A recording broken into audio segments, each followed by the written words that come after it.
আসসালামু আলাইকুম। আজকে করব কই মাছ দিয়ে একটি দুর্দান্ত মজার রেসিপি। তো রেসিপিটি করার জন্য আমি এখানে প্রথমে একটি প্যান বসিয়ে দিলাম। প্যান ভালোভাবে যখন গরম হয়ে গেছে তখন দিয়ে দিব আমি 1 কাপ রান্নার তেল। রান্নার তেলটা গরম হয়ে গেলে এখানে ম্যারিনেট করে রাখা কই মাছগুলো দিয়ে দিব। মাছ আমি আগে থেকে পরিষ্কার করে লবণ, হলুদের গুঁড়া, মরিচের গুঁড়া মেখে রেখেছিলাম 30 মিনিট। এভাবে ম্যারিনেট করে রাখলে মাছের ভিতরে মশলাটা ভালোভাবে ঢুকে যায় আর খেতেও ভীষণ ভালো লাগে। এখন আমি মাছ একটু 1 ফিট হয়ে গেলে আরেক ফিট উল্টে দিব। একেবারে আমি কড়া করে মাছগুলো ভেজে নিব। এখন এগুলো আমি উঠিয়ে একটা সাইডে রেখে দিব।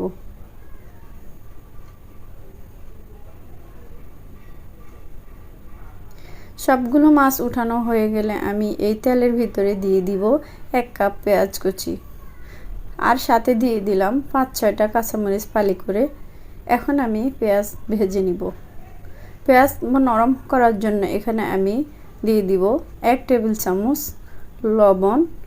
লবণ দিয়ে আমি একটু নেড়েচেড়ে ভেজে নিব, তাহলে পেঁয়াজটা তাড়াতাড়ি নরম হয়ে যাবে।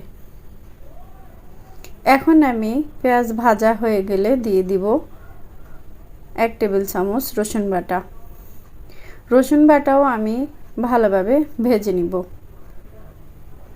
রসুন বাটা ভাজা হয়ে গেলে দিয়ে দিব 1.5 টেবিল চামচ পেঁয়াজ বাটা।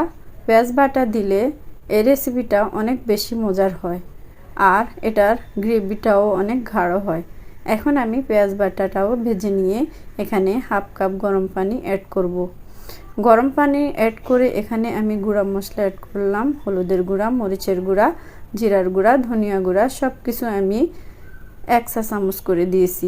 এখন আমি মশলাটাকে ভালোভাবে 10 মিনিট ভেজে নিব। এখন আবারও দিয়ে দিলাম ঝোলের জন্য এখানে 1 কাপ গরম পানি। ঢাকনা দিয়ে এটাকে 5 মিনিট কষিয়ে নিব।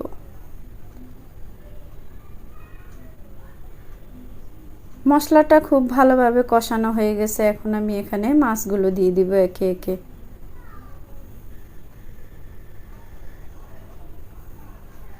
সবগুলো মাছ আমি ভালোভাবে এগুলো দিয়ে উল্টে পাল্টে একটু নেড়ে ছেড়ে নিব।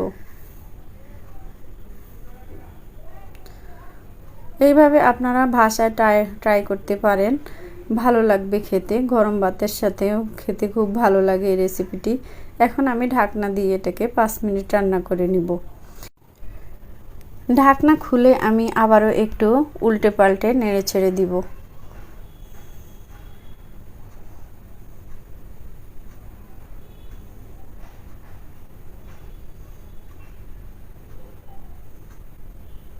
এখন একটু নেড়ে দিব ভালোভাবে।